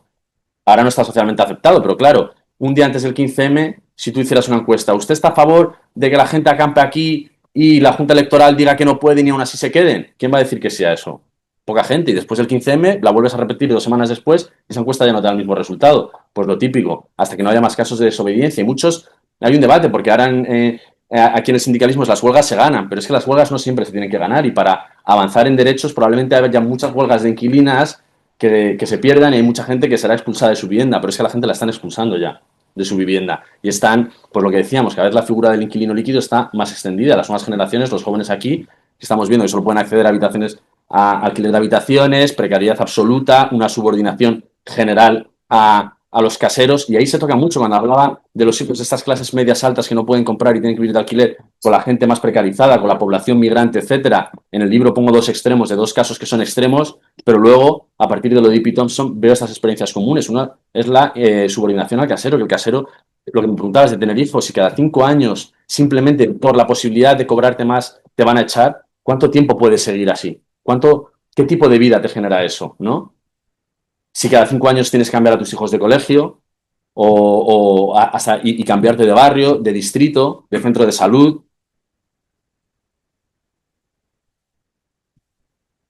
Isabel, Bueno, Isabel, luego César. escucharte.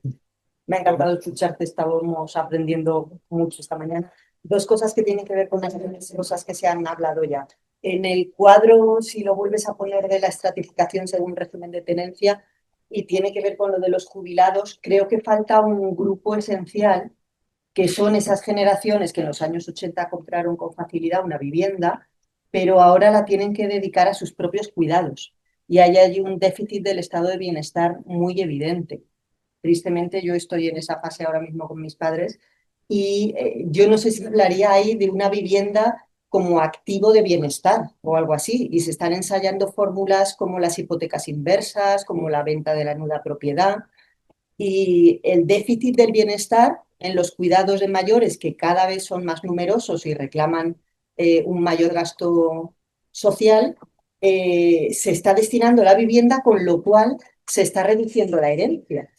Que yo también creo que la herencia, como has dicho tú, crea una tensión, que no es esa la forma en que los jóvenes deberían tener asegurado su futuro, pero es que la realidad es que esas herencias, entonces yo pondría ahí los propietarios plenos, los propietarios hipotecados y luego, no sé, los nudopropietarios que van a tener que invertir esa vivienda que no les va a llegar a los herederos porque se va a consumir. Hay muchísimo porcentaje de población en edades avanzadas que requieren un gasto en cuidados excesivo y están usando su propia vivienda, con lo cual están dejando a los hijos sin esa herencia, que no es la vía adecuada, pero que esto genera otro tipo de problemas. Sí, completamente de acuerdo. Y de la misma manera que en el libro sí que planteo entre las alternativas, como la desmercantilización, desfinanciarización de la vivienda y que deje de ser un activo, eso no puede hacerse de la nada. Es decir, si tú de repente bajas el precio de la vivienda o la proteges para proteger su función social, tienes que generar mecanismos alternativos de protección colectiva, porque la vivienda está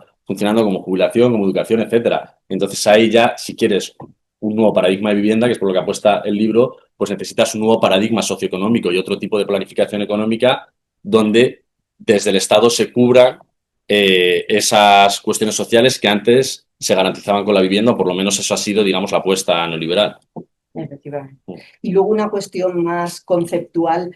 Yo no afirmaría la vivienda ha dejado de ser un derecho, porque así lo has afirmado, salvo que consideres que no hay derechos, como consideraba Kelsen, que no hay derechos si no hay garantías. A mí me gusta más la perspectiva de Ferrajoli, que considera que derechos hay, las normas son un deber ser, pero son ineficaces. Y entonces es una cuestión, y Dworkin plantea el derecho a la vivienda, está dentro de lo que en nuestra Constitución llamamos los principios rectores de la política económica y social. A eso Ronald Dworkin lo llama directrices, que es un tipo de principios cuya aplicación es mucho más compleja porque requiere una concreción en políticas públicas, políticas legislativas, y además requiere ponderar con otros principios, hasta dónde estamos dispuestos a restringir el derecho a la propiedad para proteger el derecho a la vivienda. Entonces sí que es un derecho, sin duda, y afirmar que es un derecho es lo que hace que sea más reivindicativa, ¿no? La teoría, tu propuesta teórica. Hay un derecho, pero indudablemente las políticas públicas, sobre todo también porque hay que enmarcarlo en el ámbito de la globalización. Las políticas estatales se han quedado insuficientes ante movimientos económicos que traspasan las fronteras, ¿no? Genial. Entonces yo no diría que ha dejado de ser un Perfecto, derecho. muchas gracias. Perdón, pero si un derecho es violado impunemente de manera sistemática, sigue siendo derecho en el papel, pero Bueno, pero en la afirmar práctica. que es un derecho ya es una actitud crítica que favorece la crítica Sí, a las políticas y permite, vigentes. por ejemplo, reivindicarlo como para una desobediencia civil, anclarse en un derecho. Sí, efectivamente, lo conecto con lo que has dicho tú sobre la desobediencia civil, va orientada al cambio político y jurídico. Y siempre con un anclaje normativo consensuado. Claro, Eso es la por base de la supuesto. definición. Sí, pero ese anclaje está en la propia Constitución ya. El hecho de que lo tengamos como un derecho, la Constitución es una norma jurídica. Perdona que no haya entendido. Nada, dale. Eso sois vosotros los que... No, pero Es que eso es un principio rector, no es un derecho fundamental. El problema de la Bueno, no, ahí bueno, no, podría o sea, discutir. No, en podría teoría discutir bastante. constitucional, quiero decir, eso debe orientar la actuación de los poderes públicos, pero el ciudadano no tiene derecho a reivindicar. No lo los veo derechos así. Yo fundamentales. creo que es un derecho fundamental, que los derechos sociales son derechos fundamentales. Quiero decir, la teoría constitucional establecida es un principio rector. Bueno. Luego, las interpretaciones filosóficas que podamos hacer. Ahí discrepo, son porque yo creo distintas, que hay pero- una teoría muy sólida que pone de manifiesto cómo son exigibles también los derechos Pero sociales. el ¿no? problema, o sea, es que estoy de acuerdo con que sean exigibles, pero el problema es el cauce para exigir un derecho que sea privado. Efectivamente, los cauces que ahora mismo están vigentes son más débiles. Deberíamos reforzarlos. Prácticamente inexistente, es decir, la iniciativa legislativa popular. Pues tiene la palabra Zona y César también ha luego pedido. Joaquín. No sé, creo que eso se lo había pedido antes. Perdón. Da igual, ¿no? Sí, te había pedido Bueno, antes. muy rápido. Me- Muy rápido. Sí, No. bueno, por supuesto me ha encantado, Javier, lo que has planteado, también, sobre todo por la complejidad del mapa, ¿no? Social que transmites. En ese sentido te quería señalar, puedes comentar dos complejizaciones adicionales. Yo creo que es una imagen muy buena, pero te pregunto, ¿no está tal vez un poco demasiado centrada en las grandes ciudades y zonas tensionadas como Baleares? La gente no puede acceder con su salario a una vivienda. Bueno, Madrid seguro que no. En otros sitios a lo mejor sí. O no con tantas dificultades, ¿no? Yo creo que no, en un país con un mapa electoral, ¿no? Porque tiene España, también da una imagen política un poco diferente. Yo creo que a veces parecemos, no soy madrileño centrismo, pero estoy cierto gran urbanacentismo. Y lo mismo por lo que toca la temporalidad, ¿no? Ahora se escapaba, ¿no? Vosotros ya pudisteis comprar. Es un lapsus muy comprensible porque a todos nos pasa, ¿no? El pasado nos parece una especie de gran masa homogénea y muy concentrada, pero no es así. Yo creo que muchos de los que estamos aquí pertenecemos a una generación que compramos seguramente en los 90 a lo mejor, que es la época no de esos pisos, que esos son mis padres, no, es más bien la de los pisos con hipotecas de más del 100% del valor de la vivienda, la época de los desahucios, ¿no? Donde no hacía falta entrada, ¿no? Y al último migrante sin papeles le daban hasta para los muebles, más del 5% para los muebles. Donde había una burbuja inmobiliaria descomunal. Pero yo creo que eso también da a lo mejor una imagen más afinada de cosas como las que te estaba comentando en este artículo son importantes. O sea, hay efectivamente propietarios que han accedido a una vivienda en propiedad en una época en la que era relativamente rata, pero que tienen jubilaciones no tan generosas a lo mejor como las que va a tener otra generación, con un déficit de cuidados muy grande, también porque también pocos hijos también, o sea, que se junta todo, ¿no? Entonces yo creo que a veces hilar un poco más fino nos permite evitar errores como el debate ese tan absurdo de los boomers y tal, es una categoría que en España no tiene menos sentido, ¿no? Es que es realmente absurda, ¿vale? Entonces ya como dos matices, uno temporal, dos el geográfico, ese me parece a lo mejor todavía más importante. Y en tercer lugar, me ha gustado mucho este esquema que ha quedado aquí todavía, porque transmite una idea de lo que comentabas ahora también, ¿no? De la dificultad, pero también de las oportunidades que hay de construir contrahegemonías, o sea, nuevas lealtades, nuevos sistemas de lealtades que al final de, bueno, vamos a intentar todos identificarnos de alguna manera con Florentino Pérez. Pero eso también plantea a qué tipo de, ya voy a lo práctico, ¿no? ¿Qué tipo de políticas públicas se puede pedir, ¿no? O sea, es decir, solo limitaciones a los alquileres, ¿qué más? ¿Qué más se te ocurre? ¿Hay construcción de vivienda pública? ¿Cómo se combina esas distintas políticas que afecten a esos distintos actores, a los distintos grupos y subgrupos, de forma coherente para construir como grandes bloques sociales, grandes sistemas de hegemonía? Porque también hay contradicciones, o sea, lo que, como señalas ahora, justamente ahora, ¿no? Lo que a lo mejor beneficia a unos de esos subgrupos puede perjudicar al otro, y eso, quiero decir, las encuestas estas de hay que limitar las viviendas, es como lo de hay que hacer algo contra el cambio climático, todo el mundo dice que sí, pero cuando le preguntan, ¿pero tú qué estás dispuesto a hacer? Nada, absolutamente nada. Entonces, lo que te pregunto es, a nivel práctico, ¿qué sistema, o sea, qué coordinaciones, qué solapamientos de políticas se pueden hacer en los distintos subgrupos? Genial, gracias. Lo de las grandes ciudades sí, completamente, aunque es cierto que estas tensiones sean menos, eso que se dice todo el rato, no, es que en esos municipios de la España abandonada tal, también se ve que han subido los precios. De hecho, un artículo que critico al Banco de España es que en lugares de este país que han perdido entre un 15, un 20, un 25% de población, los precios han subido un 40 o un 50%. Y dices, ¿cómo están perdiendo población, menos trabajo, menos economía más tal? Se están disparando los precios. Entonces, igual, ahí compras una casa no representa 14 años de salario, pero también digamos, también se está convirtiendo en un problema, aunque distinto. De todas maneras, en el Plan Nacional de este año hemos presentado eso, lo de las geografías de las trayectorias residenciales en España, como ver las distintas, cómo se está dando cuantitativamente, porque eso no está hecho. Lo de la temporalidad, sí, estoy de acuerdo estoy de acuerdo con lo que decís, vamos, eso no tengo nada que añadir, que sí que igual no con tanto detalle, porque ya hay mucho trabajo sobre eso hecho, ya también, sobre el pre-2008, y yo estoy intentando centrarme en 2008 en adelante, pero que sí que lo veo así. Y luego lo último, aquí has mencionado dos cosas, porque es políticas y construir hegemonía.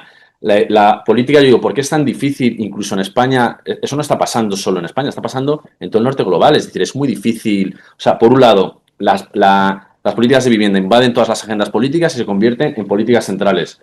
No solo aquí, en Estados Unidos, Trump lo acaba de decir hace unas semanas lo de los fondos buitre, Mandani ha llegado a la alcaldía de Nueva York diciendo voy a congelar los alquileres, en Suecia cayó el gobierno hace 2 años por esta política. En España, Podemos y PSOE durante unos años, ahora no los últimos, cuando estaba Pablo Iglesias, la tensión para los presupuestos estaba jugando en esta materia. Es decir, esta política cada vez determina más la formación de coaliciones y los gobiernos y la estabilidad política, pero también es un ámbito central de crisis política, porque yo aquí lo planteo, ya estoy hablando de planificación rentista y gobernanza rentista. Es decir, hay todo un marco institucional desde los bancos centrales europeos, fondos monetarios, Comisión Europea, etcétera, que te impide ir en contra de esto. Entonces, esa es la dificultad. ¿Cómo puede ser que en el caso español no se haya podido... Es que ahora mismo está en debate otra vez aprobar lo de las alquileres de habitaciones y de temporada.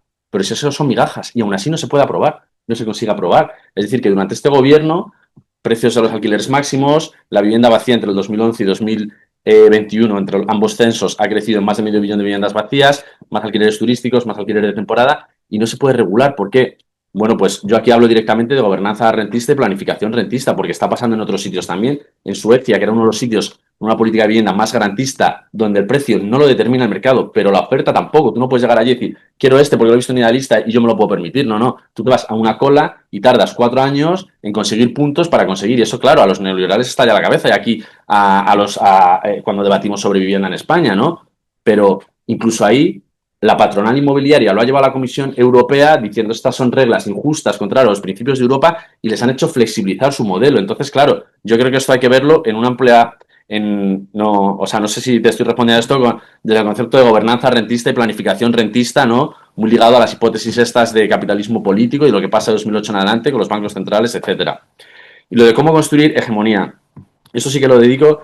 Yo hablo de un nuevo paradigma de vivienda que tiene que ver, obviamente, con empieza a construirse desde el Estado y qué hubiera pasado si el Estado, o sea, si en vez de una planificación rentista hubiera un tipo de planificación económica que priorizase la función social de la vivienda.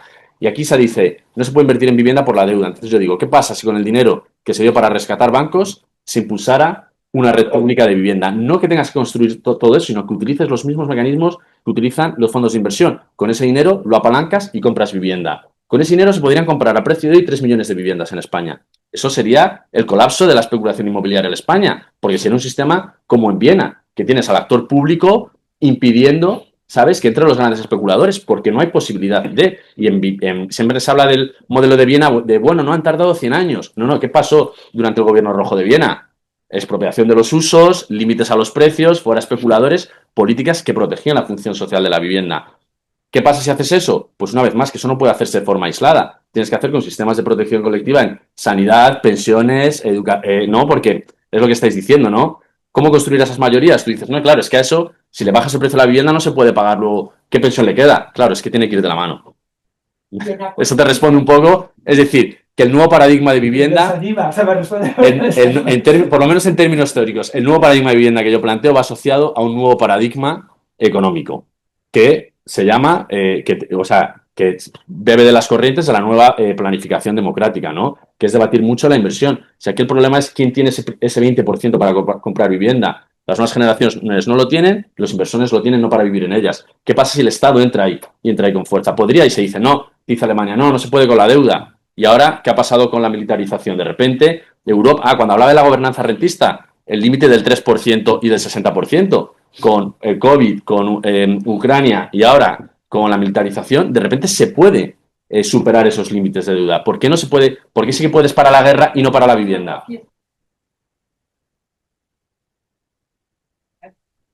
De la potencialidad de pactos interadministrativos en esta lógica hiperadministrativista que organiza el país. Claro, pero hay unas bases que luego el resto de administraciones también beben. Entonces, si no te dejan desde ahí, te dicen no se puede, pero de repente para otras cosas sí que se puede, una vez más hablamos de voluntad política. Y si es político y de voluntad política es correlación de fuerzas. Entonces, ahí la cuestión, por eso yo no creo que esto se vaya a solucionar a corto plazo. Aquí el proceso de cómo construir contrahegemonía, contrapoder, deslegitimación del rentismo, de estas prácticas y que eso vaya generando fuerzas sociales que en alianza con otras, pues veremos a dónde nos lleva en las coyunturas futuras para que eso pueda irrumpir como ha pasado en otros momentos.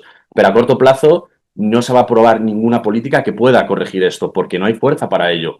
Y que es además con lo que empezó el libro, es que el precio de la vivienda no puede bajar a día de hoy, porque ha sido el refugio para el beneficio capitalista. Ya están aquí en viviendas, en Villaverdes, en Alcorcón, en Torrejón, están invertidas las pensiones de 100 millones de jubilados estadounidenses a través de Blackstone, por ejemplo, ¿no? Entonces, claro, este capitalismo que te ha privatizado, que ha atacado al Estado keynesiano, al Estado de bienestar, etcétera, ha ido generando estos monstruos que son los fondos buitres, que en el fondo, pero por eso también el antagonismo yo creo que es tan nítido. Y por eso yo creo que hay que poner menos el foco, aunque existen clases medias propietarias y gente que tal, y están ahí, quienes tienen la capacidad para organizar la existencia humana, tienen más que ver con estos actores, que el poder económico que tienen por todo el capital que movilizan junto al poder político que tienen. Hay que recordar que el fundador y dueño de Blackstone es el principal donante de la campaña de Trump.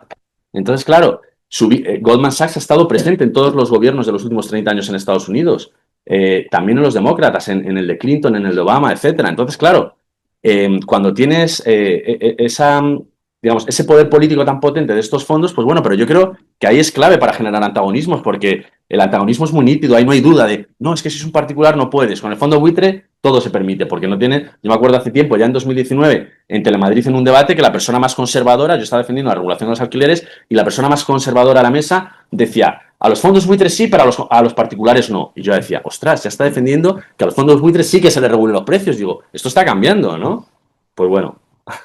Por eso lo de las contradicciones esas que señalo al final, yo creo que son ahí abren como tensiones que pueden generar como posibilidades futuras, ¿no? Tiene palabra. Son palabras contradictorias. Luego te tienes tú seguida. Yo creo que se respondió ya a partir de la pregunta de Isa, que iba por esa línea jurídica.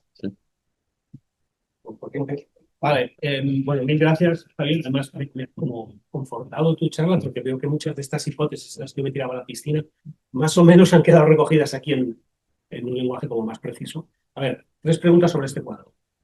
Bueno, la primera, que no es una pregunta en realidad, es si esto está en tu libro, este cuadro está en tu libro, las transparencias que has pasado están en... Menos la que está en color, que era del país, el resto sigue estando ahí. Obvio, vale. Vale, la segunda es conceptual sobre esta cuestión. Tú hay en tu trifulca que tiene con Carmona, ¿no? Dices, no hay clases sociales objetivas, las clases sociales se constituyen políticamente, ¿no? Subjetivamente. Entonces, te planteas después las posibilidades de construir bloques contrahegemónicos. Entonces, esa construcción contrahegemónica de sujetos políticos que se autocomprende como clases se construye en base a algún tipo de posición objetiva en la estructura social. Es decir, tú dices, no, dejemos de definir las clases sociales en términos objetivos, pero partes de un cuadro, tu propia transparencia, se parece bastante a una definición de clases en términos objetivos. Es decir, en el fondo estás utilizando 2 conceptos de clase.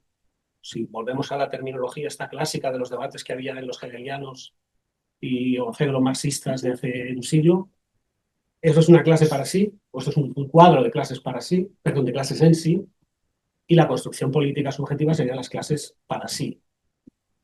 Entonces, en el fondo, no está renunciando a trabajar con un concepto objetivo de clase.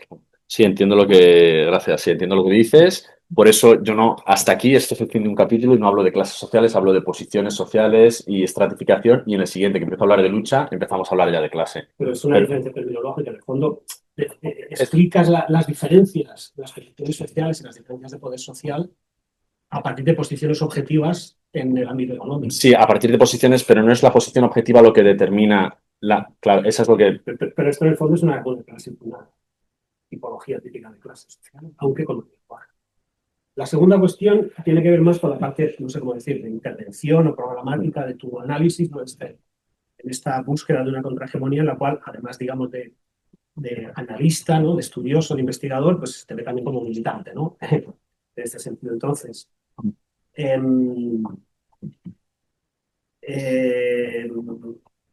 a ver,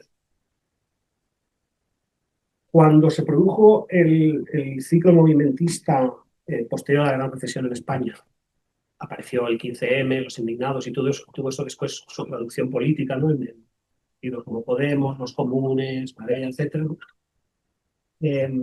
Se habló del fin del régimen del 78 y el fin del bipartidismo. El Partido Popular y el Partido Socialista pasaron de tener como el 80 y pico % de representantes en el Parlamento a tener el 50%. Podemos tenía la expectativa de dar el sorpaso y de que pues, los grandes partidos, digamos, que habían articulado políticamente el consenso que surge de la transición, estaban en crisis y como poco tendrían que compartir, digamos, poder con otros partidos emergentes, ¿no? Entonces, ese ciclo, digamos, de traducción o de posibilidad de construir una nueva hegemonía contra el consenso que surgió de la transición, acaba fracasando. Hoy los partidos, digamos, que representaban aquello en general, se han vuelto regionales y están, en el caso, digamos, ya en los estertores, ¿no? Quizás es el caso de Podemos. Y entonces el bipartidismo ha vuelto a revivir. No está en el número que tenía antes de la crisis, pero ha vuelto a renacer. Entonces, las expectativas de articular un nuevo pacto social más allá del establishment y del pacto de la transición, ahora son menores de las que teníamos hace unos años. Entonces, me pregunto cómo se puede traducir esta construcción contrahegemónica y esta disputa del sentido común rentista por la que abogas al sistema de partidos. Voy a poner un ejemplo. La semana pasada, lo recordaréis todos, Sánchez lanza una propuesta aparentemente muy radical para hacer frente al problema de la vivienda, que en el fondo es aprobar un decreto ley por el cual se va a subvencionar con dinero público a los rentistas, compensándoles por el dinero que dejarían, las rentas que dejarían de ingresar si congelan sus salarios.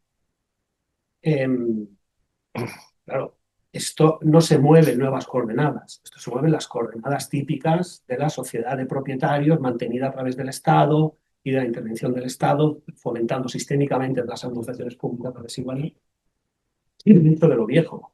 Entonces, yo no sé a qué agarrarme, a qué aferrarme para pensar en que hay posibilidades de traducir políticamente a través del sistema de partidos esta disputa, en el caso de que fuera exitosa, en el ámbito de la contrahegemonía y la construcción de un nuevo bloque histórico en la sociedad civil, ¿no? Es decir, no sé si es muy optimista, esa es mi crítica. Y se que yo queda soy optimista, dice, vale, sí. ¿sí? No, que yo soy demasiado optimista, dices. Sí. Vale, no, yo me empieza a costar, pero la relación directa entre esto y el sistema de partidos obviamente es que ni la hago. Simplemente yo lo que estoy señalando es que esto se convierte en un elemento central para la construcción de contrahegemonía. Y no estoy diciendo en qué se manifiesta, si en partidos, ni en qué modelos, ni nada. Simplemente que es un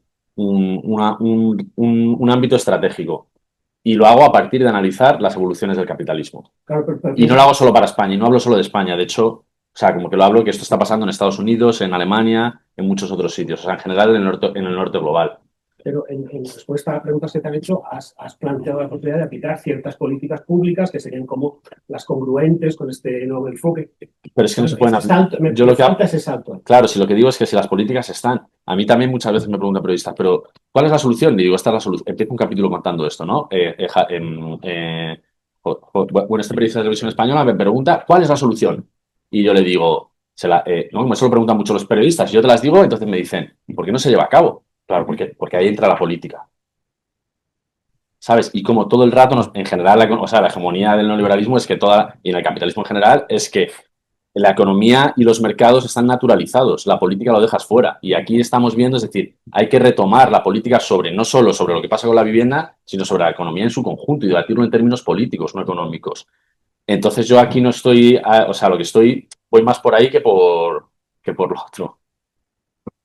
Y soy optimista en el sentido de que creo que este es un campo central de disputa política y de articulación, y central, de alguna manera, de impugnación de las estructuras centrales de económicas y políticas del capitalismo contemporáneo. Yo creo que les pasa, al PSOE le va a pasar factura, lo del ámbito de la vivienda. Diría que estoy seguro, vamos.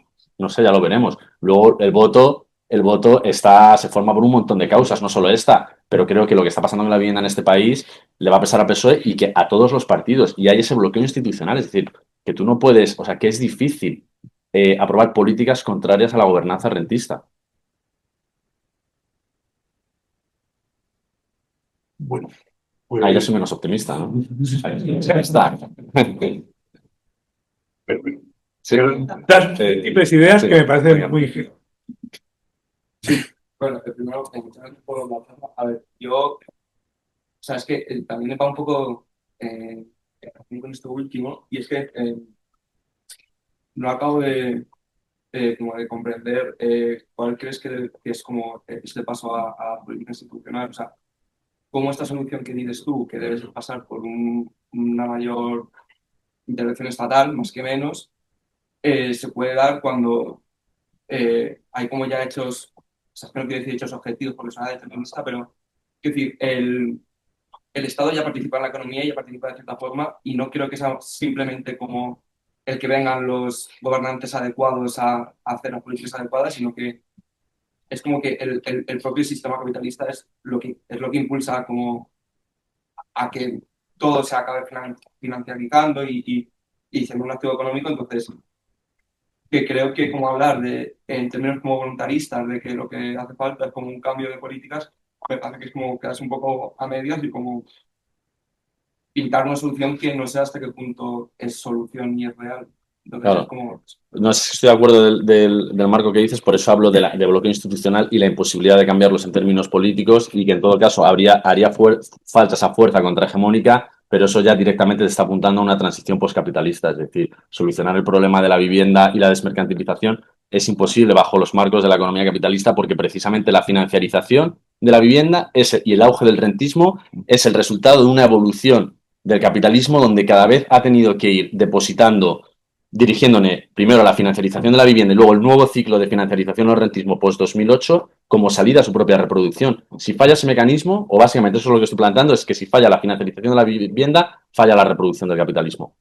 Vale, pero, o sea, Y no es una historia de que lleguen políticos y lo cambien, estoy hablando de un sistema central de las estructuras políticas centrales, y por eso hablo de planificación rentista y paradigma rentista. Entonces, no es que lleguen unos políticos y los cambien. De hecho, ahí comparto la crítica ya no solo a lo que ha sido el ciclo post-2008 en España, sino en Grecia y muchos otros lugares. Ha visto donde no basta con llegar al gobierno para cambiar las cosas, porque hay, digamos, estructuras superiores que te impiden cambiar cuestiones de base. Entonces, por eso aquí la apuesta es lo que se señala es a construir fuerza social, como lo quieras llamar, pero... y la fuerza social, esto tampoco es lo que acabo de entender, porque creo que, o sea, las contradicciones que hay entre los grupos que tú propones ahí de propietarios, plenos y demás, o sea, me parece que va más allá del simple hecho de la vivienda o no, y que no sé hasta qué punto son como clases sociales que se puedan eh, como unir y como que, o sea, creo que o sea, el proyecto político de poner la vivienda en el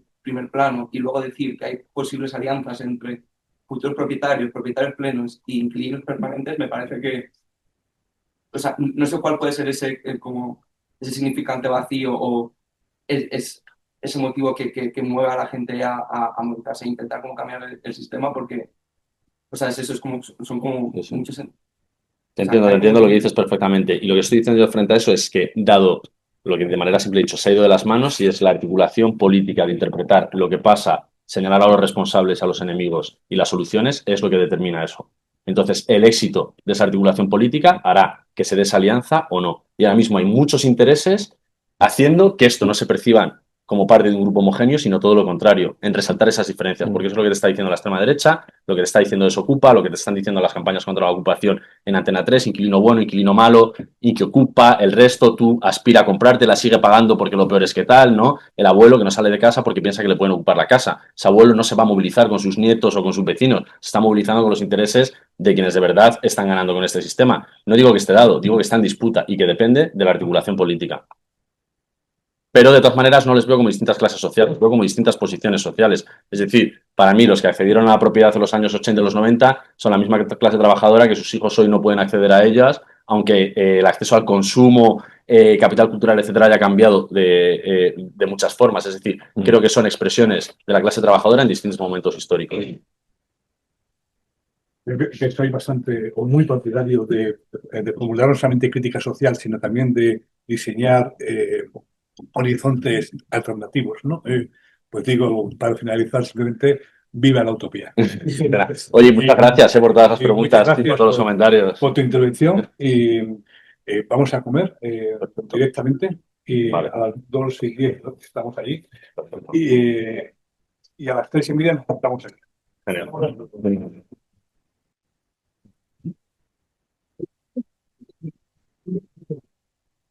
Genial.